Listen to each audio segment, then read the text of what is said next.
गुजरात महाराष्ट्र सीमेवरील मोठा माळ श्रीभुवन परिसरात निसर्ग सौंदर्याची मोठी देणगी असून या भागाचा पर्यटनाच्या दृष्टीने विकास करण्याची मागणी स्थानिक नागरिकांनी केली आहे.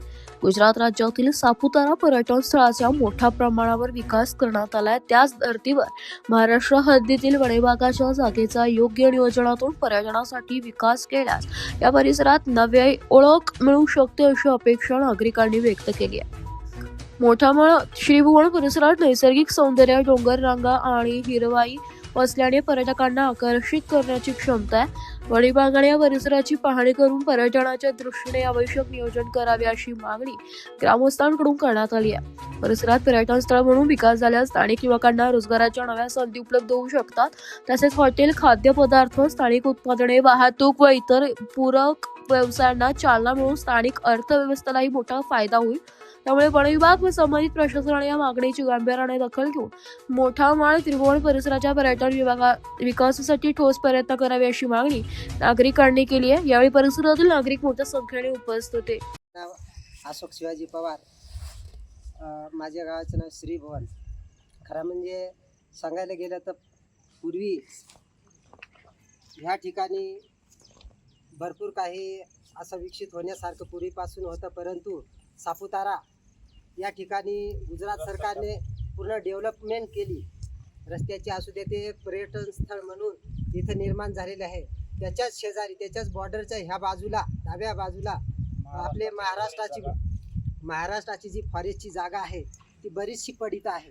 तर अशा ठिकाणी कुठंतरी पर्यटन स्थळ निर्माण होईल अशी जागा आहे इथं. त्याच्यानंतर समजा करायला गेलं तर ते आपण काय म्हणतो धबधब्यासारखा इथं पर्यटन स्थळ होण्याची शक्यता आहे. त्याच्यानंतर जे काही आपले तरुण बांधव आहेत यांच्यासाठी रोजगारासाठी इथं बऱ्याच संधी आहेत. सरकारने जर नोकऱ्या दिल्या नाही तर कमीत कमी जे सुशिक्षित बेरोजगार आहेत त्यांना इथं काहीतरी धंदापाणी करता येईल, 2 पैसे मिळवता येतील आणि त्यांच्या गरजा पूर्ण होतील. त्याच पद्धतीने पर्यटन स्थळ म्हणून इथं काही थोडक्यात बांधकाम करावे लागतील. इथं धक्का बांधावा लागेल, कुठं पायऱ्या बांधाव्या लागतील, त्याला परवानगी द्यावी आणि या गोष्टीसाठी शासनाने परवानगी दिली पाहिजे. त्याच्यावर खर्च केला पाहिजे आणि निधी उपलब्ध करून दिला पाहिजे. तेव्हा कुठंतरी महाराष्ट्राचा जो भाग आहे हा डेव्हलप होईल आणि रोजगाराच्या संधी उपलब्ध होतील आणि जे बेरोजगार सुशिक्षित आहेत अशांना कुठेतरी धंदा पाणी करून आपला उदरनिर्वाह करता येईल. म्हणजे अशा पद्धतीने कुठेतरी महाराष्ट्राने देखील सापुताऱ्याप्रमाणे सापुताऱ्याची ज्या बाजूची जागा शिल्लक आहे ती डेव्हलप केली पाहिजे आणि त्याचा विकास केला पाहिजे मूळतः. आणि इथं ज्या ठिकाणी जे शिल्लक जागा आहे त्या जागेचं डेव्हलपमेंट व्यवस्थित करून आणि पर्यटन स्थळ बनवून द्यावं. म्हणजे भविष्यात इथं महाराष्ट्र सरकारला देखील किंवा महाराष्ट्र शासनाला देखील एक बोलण्याची संधी राहील की आम्ही सापुताऱ्याच्या शेजारी जी शिल्लक जागा आहे अशा ठिकाणी आम्ही पर्यटन स्थळ निर्माण केलं आणि असंच आपल्या या अखंड महाराष्ट्रामध्ये सापुताऱ्यापैकी एक आपला श्रीभुवन गाव असेल, मोठा माळ असेल हट्टी ग्रामपंचायतमध्ये. आणि या डेव्हलपमेंट केलेल्या जागेचं नाव कुठंतरी उदयास येईल. आणि एवढे बोलून मी राऊत आहे. मी श्रीभुवनपैकी चिंचपाडा माझं गाव आहे. राज्याचे मुख्यमंत्री देवेंद्र फडणवीस साहेब, उपमुख्यमंत्री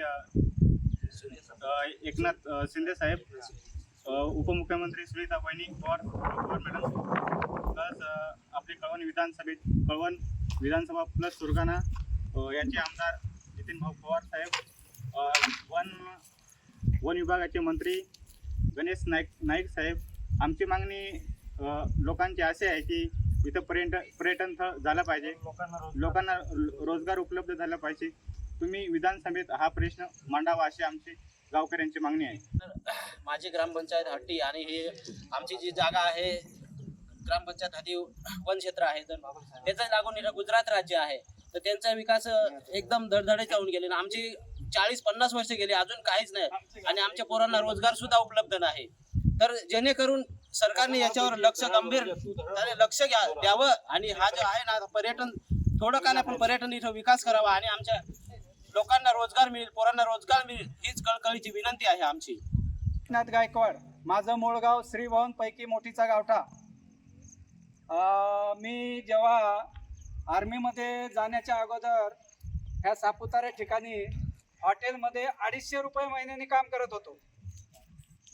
त्यावेळेस जी आपली महाराष्ट्र बॉर्डर आहे आणि गुजरात बॉर्डर आहे, काही विकसित नव्हतं, परंतु गुजरात सरकारने त्यांच्या बॉर्डरच्या हद्दीत त्यांनी विकसित कामं केलेली आहेत आणि आपल्या महाराष्ट्र सरकारने ह्या पर्यटन स्थळी काही विकसित झालेलं नाही.